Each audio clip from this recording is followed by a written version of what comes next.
G. Gordon Liddy, Marion Barry, Harvey Fierstein, and Ohio Congressman Jim Traficant. What do these people have in common? Nothing. And that's why Politically Incorrect, sorry about that, put them together for an episode. The show's mismatched bookings lead to some of the most entertaining television moments available. Here's Comedy Central's Bill Maher. Bill, thank you. Welcome to the show. Let me amend that just for one moment. They did have something in common because What? G. Gordon Liddy pointed out on that panel that you just mentioned, he said, have you noticed that everyone on this panel has been indicted except for Harvey, who's gay?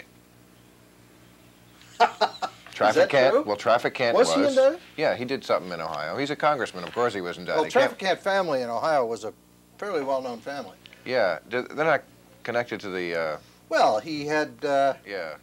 Let's not talk it's a about it, shall we? No, it's a well-known family, but I think we both would like to just walk out of here Yeah, in one sure. piece. They were in the olive oil business. That's it. But he was indicted. Mayor Barry, well-known indicted, and of course well-known G. Gordon Liddy. Yeah, well-known felon who's a mayor and made a comeback. In fact, Barry and Liddy struck up a friendship from that show. Is that right? They had something in common. They had served in the same prison. And they wound up talking about the food, and they knew some of the same guards. And they probably hit over the head with the... It's a small prison system. Yeah, it's a small, just... Hey, remember Harry used to come by at night and hit you? Put one of those locks in a sock and hit you on the head? There was a lot of laughs, those guys. They were reminiscing. Bill, did you come up with Politically Incorrect, the idea? I mean, the combination of guests and all that stuff, was that your thing? Yeah, pretty much. Was it? Why did you do it? What interests you about politics? Well, those are two different questions. I mean, I did the idea of the show because I thought... You were broke and you needed a show. I was broke and I needed a show, yeah, but I also was sick of the kind of talk shows that we had at that moment up until this one where, you know, a guest would come out and then move down the couch or get rid of them altogether. Right. There was no interaction. There was no real dialogue. Everything was sort of pre-planned, you know, from doing those shows. They were pre-interviewed. Move the one down the couch. It all looked so, you know, so stuffy. I thought, why not get 4 people on who you'd never have together, put them together and ask them things that people are really talking about and just do a great cocktail party. Is it easier for you to interview people or be interviewed? I see as you sit here with me, I mean, you've now become trained as an interviewer. You sit there and do it. Right. I do it. Well, my show is a different kind. I don't really think you throw a topic out and let it go, I mean, right? Once in a while we do a one-on-one, which is, of course, an interview like we're doing now. Right. But, yeah, our show, we tell the guests before the show, you know, we're not going to go to you. We're not going to, you know, we throw something out, you go, jump ball, attack the subject, you know. I was actually a guest on one of Bill's very early show, first or second show. I remember. Very early, yes. Kennedy was on from MTV. Kennedy and Roger Ailes. That's and, right. And Tom Arnold, I think. Tom Arnold, Roseanne's ex-husband. Yeah. Right. Yeah, you were very funny. We were very surprised. Well, I was, well, I'm not allowed to do that anymore because now I'm president of an NBC network. So you go in and you go into a room. They have a room there where you can turn in your freedom of speech. And once you've turned that in, you can be whatever you want to be. You can be a network executive. You have to, when you leave the network, you can go back to that room, God willing, and if you have your tag, they'll give you your freedom of speech back. But you have metamorphosized yourself from several times, yeah. Right. A lot of people say, is that the same Roger Ailes? I got that. You know, there are people like that in this world. Yeah, like there could be two. Who have 2 lives. You know, I mean, O.J. Simpson, probably the most famous. I mean, there are kids who will go at some point in their life, they'll go, oh, he was a football player. Yeah. Oh, I thought it was just a murder thing. Yeah, right. I saw Dennis Miller the other night, and I wondered if because you hang out with all comics are liberal. There are no conservative comics. That's ridiculous. And name one conservative comic. Well, I wouldn't call myself a conservative comic, but I certainly am not a liberal comic. I have opinions. Which are liberal. And conservative. Okay, and Roger. conservative. I mean, I have argued with many people on my show for causes that you probably would agree with. I mean, like killing NEA, stuff like that. I argued. Killing NEA? No, actually, I'm for. You're funding for the arts, me? Yeah. No, I'm actually for that. Isn't that funny that you and I then would be at cross purposes? Absolutely, on that fund. I do think that it has to be, as with all government funds, has to be meted out appropriately. I don't think peeing in a bottle and putting a crucifix in it is art. That's and not even the issue that I think is important. What do you think is important? I think it's important that government be restricted to only the important functions that government can do and people can't do for themselves. And art does not fall into that category. There is no reason in an era where we're cutting government funding and really important things, I might add, from government funding, that art should be included. Nobody needs to have government in their lives when they're talking about art. And if you're an artist and the government is funding you, it's not only bad because of money reasons, but because it's going to influence the kind of art that you do. You should be free as an artist. I don't think it should influence your art, but I do think that we probably don't support enough cultural things in this country that make us a good, great society, and I think that some young artists who don't have any opportunity to have their work seen might be encouraged by the government to some degree, because I think a part of our society is to encourage art. So you said great society. In other words, you're for the great society. Not Johnson's great society, my great society. And in general, I agree with you that if you have an employee who is incompetent, you don't give them more to do. The federal government is largely incompetent, therefore, the fewer things you give them to do, the better. There's no question about that in my mind. You agree with that? I do. I'm the one who was arguing with you. Yeah. Well, now that I think about it, I've changed my mind. And Good. I'm on your side. You take the other side. Can I go home now? Well, anyway, Dennis Miller said O.J.'s guilty. I saw a show the other night. Do you think O.J.'s guilty? I said it way before Dennis Miller Did you? I said wondered about that, whether you had. I hadn't seen the show. I mean, I did the first show of this season, which was way back in September. I opened with an editorial which basically laid out exactly what I thought happened that night. I just said from the beginning what I thought was going on with his situation with his wife, and said basically this is what happened. We took a break, we came back, we let the panel comment on it. We fried a lot of people with less evidence, am I correct? I mean, I mean, it's amazing to me that it's even a debatable point. I mean, her blood is on his socks. That looks bad to me. Somebody's blood's on your socks. I'm just saying, anecdotally, that just. What about the idea that the LAPD is just is either incompetent or in a conspiracy, or both? I mean, that's the amazing thing that you can blame them for both. Yeah. That they are somehow incompetent and are able to frame somebody. I also think it fits in very much with the American predilection toward conspiracy. We are a conspiracy-loving people. We saw it with the Michigan militia. That's true. They think the government is coming right down into their wine cellars, and they're going to be knocking on their door, and I'm always thinking the government can't deliver the mail. I know, that's true. The government has a lot of trouble. We fight wars sometimes reasonably well, although a lot of people die by friendly fire. We collect taxes reasonably well, but a lot of people get away without paying taxes. You know, we pass out Social Security checks, but a lot of people don't get their check, and they have to fight the computer in Washington. So we don't do any of these things real well. I mean, we don't improve. So right, and we don't learn. As the big movie out now, Apollo 13. Yeah, I have not seen it, but I hear it's great. Have you seen it? It is good, but it just shows you that they weren't even that good at that, even though they were heroic in their efforts. You know, I don't think we had a discussion on yesterday's program about the future of the space program, and I'm not too sure about trusting that to the government either. Yeah, that's a good point. Well, forget which of the astronauts said that if you've got to go up in a rocket which has been built by the guy who bid the lowest bidder, that's right. A day. I wouldn't want to sit on the end of that candle and think about that. Went to the lowest bidder, right? I think that was Mort Saul who said that. Was it? Yeah, it probably was Mort Saul. Yeah. Who influenced you? I mean, you mentioned Mort Saul. Was he somebody that you liked? I know Mort. He's a terrific guy. And I do know Mort, and if he's watching this, he should come on my show. I've been trying to get him on. He's the most logical person to come on my show, but Mort won't do it, or what? He's a strange cat. You'd think. No, he's a very strange cat. And Mort, if you're there, you go on Bill's show. I mean, Mort's a friend of mine. In fact, come on this show too. He's a strange duck, but I'm a very big admirer of his work.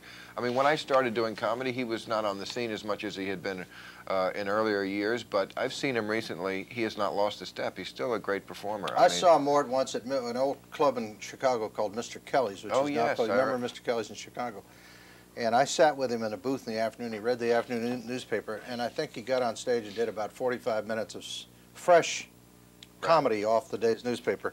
Not 12 writers, not 15 writers. He looked at it, he got up, and he did it. I mean, it's funny. And he truly is an original. I mean, I don't think, you know, he's a good guy.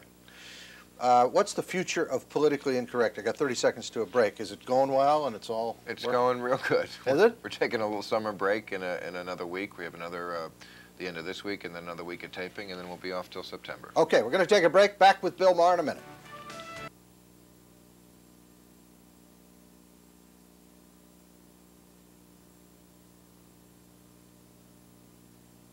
I've heard a lot of people say, especially Angelenos, they say, you know, this trial is costing $4 or $5 million to the taxpayer money. I say, for the entertainment value we are getting every day on television, I mean, Waterworld costs $170 million. It's a piece of crap. What's your nationality? I look so young there. Yeah, you look it was 3 months ago. My nationality, my mother is a Hungarian Jew. My father was an Irish Catholic. Really? So, I was just looking at that clip, and I used to think you were ugly, and now I think you're handsome. And I don't know if that, I mean, not ugly, but I mean, not a great, not Errol Flynn, but now you look really good. Have you been doing something to yourself? Do you get any what do you have in plastic? mind, No, Roger? no, I'm not asking for a date. I just wanted to, no, you look great. Well, thanks a lot. I mean, you usually have a funny look, which a lot of comics, when they start, have this funny look, and now you have this more distinguished look as a. I probably got a haircut. That was it. Tell me about Kato Kalin. I mean, about him. What were your impressions, really, of him? Well, I don't do impressions, but No. I'll be happy to give you. He was very funny on the show. I thought. Well, Gary Shandling was really the one who was very funny with Kato. He said to him things that I didn't think anybody could get away with. I certainly couldn't as the host, but Gary said to him at one point, when you're on the stand, couldn't you have said at 10:30 at night you were watching the Larry Sanders Show and given me a little plug? He said to him at one point, knock, knock. Because remember the knock? Yeah, sure. Yeah, Kato knock, said, knock, who's yeah. there? And Gary said, you know.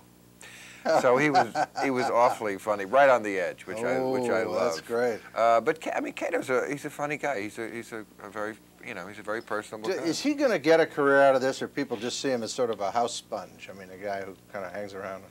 Well, I mean, that certainly is his image right now. In show business, I never discount the ability of people to transform an image. Everybody from Sally Field, who was the flying nun, to an Oscar-winning actress. True. Yeah, I mean, you know, once you have fame, it's a fungible That's sort true. of You can turn commodity. it into something if you want to. You can absolutely murder people and go to jail, or you right. can, you know, you can, once you have that fame, you can right. take it any way you want, can't you? Look at you. Yeah, look at me. I'm a talk show host now. Isn't that? And see, kids, anybody can make it. Anybody can. That's what I said. You're an inspiration. I said, you don't have to look good to have a talk show. You're an inspiration to kids. They look That's at you true. and they go, if he can do it, anybody can. Anybody can be in television. Absolutely. You got some heat for doing the Correspondents' Dinner. Now, this, yeah. I didn't go to the White House Correspondents' Dinner this year. I've gone for several years, but I didn't want to freak out the Clintons. So I didn't go purposely to let them have a good time for the evening, because they're not big fans of mine. Right. Although I suspect they do watch my show. But you got some heat because you used some foul language in front of the president. Was that what did it, or no? That was not the problem. What was the problem? I said one bad word that slipped out. Okay, the F word. Yes, but I didn't say it in a... You didn't say it in an ugly way. No, you know, I messed up a joke. We went into it, and I just went, oh, screw it, but I used the other word. Yeah, right. So nobody seemed to be upset. That wasn't uptight. No, at that time. No. And you know what? I think he's heard the word. Yeah. I think he didn't need to look that up. No, I don't think so. No, what they got upset about was I said Phil Gramm was so conservative on immigration that he's having his wife deported. Oh, yeah, right. Which is, again, his wife is Korean American. Right, I mean, right. it couldn't be a more harmless remark. Right. I made jokes Who about... got upset about that? I don't know. I mean, who chewed you out? I think it might have been Bob Wright of NBC. Because No, Bob. No, I think it was because he was... He is a nice guy, but Phil Gramm was his guest there at the dinner. Oh. So, I don't know. That's what I heard. I see. And... did Hillary and Bill get upset? Or? Bill, you know, I was... Oh, he laughs at everything. He's a great audience. He is. I spent a day with him once out in Palm Springs. This could come as a surprise to you. He and I were both speakers for Fortune magazine, being paid, I think. I was. I don't know if Bill got paid, but he was governor of Arkansas at the time. But it was shortly before he ran for president. We spent quite a few hours together. And he's a great guy to hang out with. He really is. I talked to him for about, I don't know, for quite a while before the thing. He's not that busy. You know, people think he's busy. No. And you know, right. it's not that busy a job, a misnomer. But the thing is, I'm at the podium, and he's right next to me, sitting there, and next to him is Newt Gingrich. Right. And I would do a joke, and he would laugh, but Newt wouldn't. And then I'd do another joke, and Newt would laugh. And he wouldn't. You know, because I gave equal shots to the Republicans and the Democrats. Yeah. There was one joke where they both it was such a wonderful moment for me because they were both hysterical and bonding together, and that's when I made fun of Jesse Jackson.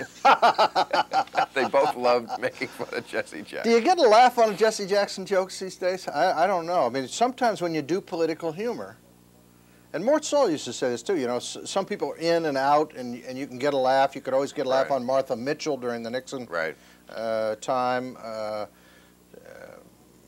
Jocelyn Elder got pretty good laughs for a while there for Bill Clinton. I mean, you need somebody like that in your administration.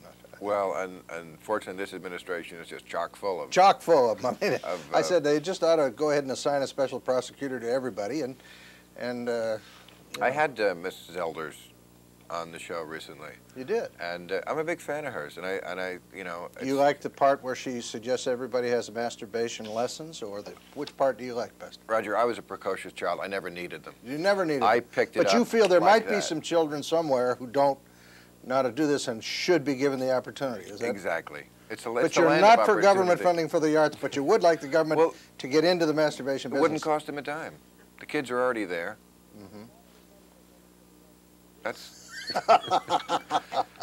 I think she was crucified for I mean, that was taken out of context. She did some dumb things, though. She did say some dumb things, right? Like what? Well, when her son was arrested for cocaine, she said that she didn't think that using cocaine or selling cocaine should be a crime. She did? Yeah. Oh, well, that is dumb. That's fairly dumb. Although I am for legalization of drugs. You are for, okay. Of course, well, as is William F. Buckley. William F. Buckley's wrong on a few things. That happens to be one of them. But he's going to be my guest here, and we're going to talk to him about it in a few days. We'll be back with Bill Maher right after these messages. I got to take a break here. Stay with us. My father, when I grew up, did not let us watch TV except for the news. This year, I made a deal with my son. I said I would get him a boat that he wanted, a small boat, if he didn't watch any TV except for the news for a year. He's watched 1 year of news, and what he knows about is O.J. And that is a really sad thing. And how is he enjoying the Queen Mary? Well, Terrible. Bobby Kennedy Jr. is an interesting guy. He was my guest here. I went to Africa with him in '73, I guess, did a wildlife special. What was the occasion there that you were doing a one-on-one with him? Is that... No, we were just having a regular show. I think we saw Morley Safer there. I saw him. He and Morley went at it. They were... about news, yeah. Yeah, they were what really is the Falcon and the Falconer, as it were. They were at cross purposes, and we had Paul Stanley of KISS, I know, one of your favorite groups. Yes. You hang out with him. You went to Sheboygan with him, I believe, once, Yes, I did, and Nine Inch Nails is now my favorite group, but, you know, they're a little strange. So you and Bobby Kennedy Jr. went to Africa in 1973? 72 or 3, yeah. How old was he then? He was in Harvard. He was about 20, 21. And why were you in Africa? We shot a wildlife special over there because I did a wildlife special called The Last Frontier, and he was very interested in wildlife. Right. He's an expert falconer. Yes, he is. He understands a lot about snakes, having a political history. And he really is good at it. So you hang out with Democrats a lot? No, I don't hang out with them. I mean, if I have a trip to Africa scheduled, I'll take a Democrat. That's what I would call hanging out. But I don't necessarily hang out with them all the time. But no, they are fun. Well, who's more fun to hang out with, though? Well, it depends. I mean, Mary Madeline's a lot of fun. She's a Republican. She's, you know, she's not no fun anymore. She's 9 months pregnant. But she was, back in the old days, she was drinking and having a good time and so on. Now she's sitting around, you know, she's really starting to wear me out with that. You watch her on CNBC at night, you know. And Dee Dee Myers is fun, but you don't want her to drive. But I mean, when you look at the when you look at the people who've had the interesting, fun scandals, I mean, they're usually the Democrats. I mean, they seem to have a much better social Well, they life. have more interesting scandals. The Republicans, once in a while, try to have a sex scandal just to humanize themselves. But it's never really believable. It's not a real sex. Remember Bush had that? Right. I wonder if Hugh Grant's a Republican or a Democrat. I mean, if he would be one or the other. I think he's a Whig. I don't think he certainly will be for the rest of his life. He'll have to wear one. Not American. That poor guy. I got to thinking about poor Hugh Grant. Yeah. Right. I mean, he did what a lot of young people have done in their life, I suppose, but for the rest of his life, people are liable to say, you know, he could cure cancer now, and they'd say, you know, the guy cured cancer, the guy that got caught up on Sunset with the in the car. Right. I mean, it's tough to live that down now, right? Exactly. And is there any reason why that should be a crime? Well, I guess you could call it, I don't know what, I mean, well, it's... Come on, Roger. Prostitution is a crime in America. I know. I'm asking if there's any reason why it should be. Now, you're for legalizing drugs and legalizing prostitution. Boy, we could really solve a lot of problems if we do both of those, yes. Doesn't it worry you that if you legalize drugs, crack causes people to commit murders and become violent? If you're suddenly legalizing it, and in fact offering it to people, then you could become an instrument of a crime yourself. I mean, if you're offering it to somebody, he goes out, he gets a crackhead, goes out and kills somebody, wouldn't you feel a little responsible for that? Do you honestly think that anyone right now who wants crack can't get it? Wouldn't you rather see the money go into the hands of the government rather than to the criminals who only plow it back in to put more crack in drugs? You're talking to a guy who thinks we ought to have a real war on drugs. But wars have casualties. Well, what about prostitution? Who's hurt by that? I mean, drugs you have... Well, there are a lot of women and feminists who believe that women have... that it is... A lot of people feel it's a victimless crime, but a lot of people feel that women are used, exploited, that it's a... How ridiculous. It's their decision. In fact, feminism is all about using your body any way you want. Anybody who is pro-choice in America should be pro... Exactly. Plus, prostitution. You can rent your body out to have someone else's baby. Now, if you can rent your entire body out for 9 months, why can't you rent it out for 15 minutes? What more self-empowerment is that, Mr. I have Ailes? a large body. Could I get a lot for mine? I mean, do you get more if you have a larger body? Or do you if I were you, I would not go into prostitution. You wouldn't try to go into... No, I don't think that is the correct way for you to metamorphosize again. I think you don't think that's really, no, that's too much of a left turn for you. Not the next step for my career. No. Huh? Have you changed with all the success? You must have had some times when you started, you were scuffling, right? Out there, scuffling around the comedy clubs, making no bucks. Did that affect your self-esteem, and has it improved now that you're a big success and, you know, a star and making dough and all that? I was always a huge jerk. Were you so really? That's just so that people would be able to say he never changed. He never changed. He was always a jerk. He was that way when no, I don't think I did change because it took me so long, as it does for most people. You know, every overnight sensation, as we all know, is someone who's really been putting in the time. Right. And, you know, I got all my success incrementally. So, you know, it's not that big a deal. And, you know, you sort of learn along the way the things that really make you happy. And it's a thrill, it's an ego rush when, you know, every day somebody calls up and says, oh, you know, this guy's a fan of your show. Wow, that big movie star, I love him, he likes me. Those kind of things are when you get into national magazines and they do. Those things are nice little ego rushes, but, you know, ultimately they don't wind up making you happy. I mean, it's the same old stuff that makes you happy, love and prostitution. We have a clip from his show. I want to show this clip because it has Sandra Bernhard, how do you say her name? Sandra and John Lofton, the preacher who's on our show again this week. John Lofton, who's a Christian right person. Let's play the tape. In my synagogue, I am allowed to speak. Yeah. Right. Okay? No, it's not okay. Quite vocally. No, okay. Yes, it is more than okay. No, God says women are not to speak. God told me personally. Okay, well, God... Scream, baby! Scream it in the streets! No. Wait. Up. No. Baby, without us, you're nothing. You're zero. You wouldn't exist. You know, what does that mean? Without you, I'm nothing? To you, oh, baby well, doll, that's true. Okay? That's right. Wait. No thanks to you.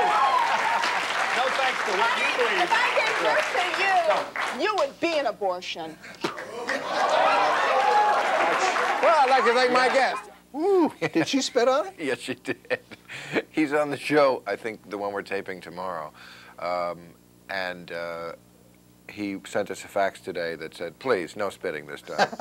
Actually, he's got a sense of humor, and he's a funny guy, and he's a very smart guy, John Lofton. Yes, well, he's a very interesting guy. Yeah, he's smart. I got an awful lot of letters from Christians who said, don't think that he represents us. Really? I have to tell you. Well, I'm not saying, by the way, that I agree with him on everything. I'm just simply saying I know he happens to be intelligent. Right. That's why we booked him, because I think he's got some interesting things. Was Sandra getting her dander up? Because, I mean, if a conservative had spit on her, or if he'd have gotten up and decked her because she spit on him, I expect we would have had a bad story about old John. Right. Am I well, right? he was, I forget what that conversation was about, but I think it had something to do with the fact that he was mentioning in her religion, which is Judaism, that women were basically treated as second-class citizens, which is true. I mean, I don't know if it's still true, but I know women weren't allowed, they had to watch from the back of the synagogue and things like Really? that. Yeah.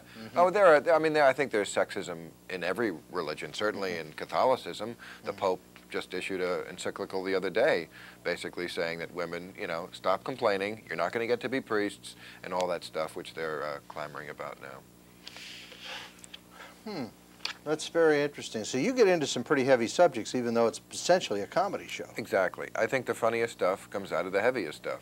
Yeah, You that know? is true. Yeah. Are there any subjects, because you're called politically incorrect, that you've just decided we can't touch it? We really can't touch it. We're not going to get any humor out of that, and we really shouldn't play with it? There's nothing I wouldn't touch, but there are things that I would do and not do in a funny way. We had a special day about a month ago. It was called the Day of Compassion, when every talk show participated. It was about AIDS awareness. Right. Well, we did it here on this network as well. Okay. Yeah. And we participated in that, and that was not a funny show, nor was it intended to be a funny show. And it was a show that I thought brought to light the politically incorrect viewpoint on that particular subject. And we had on the people from Spin magazine who've been making the case for about 5 years now that they think that a lot of the AIDS discussion has been sheer terror tactics. People have been scared unnecessarily to some degree. We're not saying it's not a horrible the thing. question of funding on the AIDS issue, because there are many other diseases and problems Right. that are being neglected because of the AIDS funding, but nobody wants to take the AIDS lobby on because they Exactly. will do what they did in St. Patrick's Cathedral. They'll come over to your house and throw condoms on the lamp and do things that are... Right. No, well, yeah. in my house, the condom's already on the lamp. on the lamp. It's So not you going to put hurt the condom me. over the lamp, it won't bother you at all. Yeah, it's very easy So to if you reach want for to it over protest, there. you can go over to his house. No, but they do. They're very active lobby, and they've been very effective, but a lot of other diseases deserve money as well, and so the AIDS funding has been very high, and I think it was bumped up by President Bush and by President Clinton. I think they both have increased the funding there. Are you in favor of government funding for that kind of thing? For fighting a disease, yes, because that is something that private citizens can't do. Very few people have a lab in their backyard. That's true. So that is something that the government, you need a government to true. do that. You need a government for national defense. You need a government for certain things. I mean, I cannot vulcanize rubber. I've tried in my own home. It just never works out. Never comes out. It's like Jell-O, right? I get the kit, and but that's a very different thing than funding for the arts, which is something that... If you woke up and were president of the United States, what would your priorities be? Same as they are now, chasing girls. But it would be how different it could would that be be? so much easier. I mean, like, That's true. if you were in a bar, Yeah. and girls are coming up to you and saying, what do you drive? Air Force One. Yeah, What do you that's mean, a- what do I that's a drive? big- Yeah. I That's mean, not like what do you a mean, what do I Corvette. do? Yeah, it kind of blows away the guy in the Corvette, right? Exactly. That's what I'm saying. My other car's a motorcade. What do I do?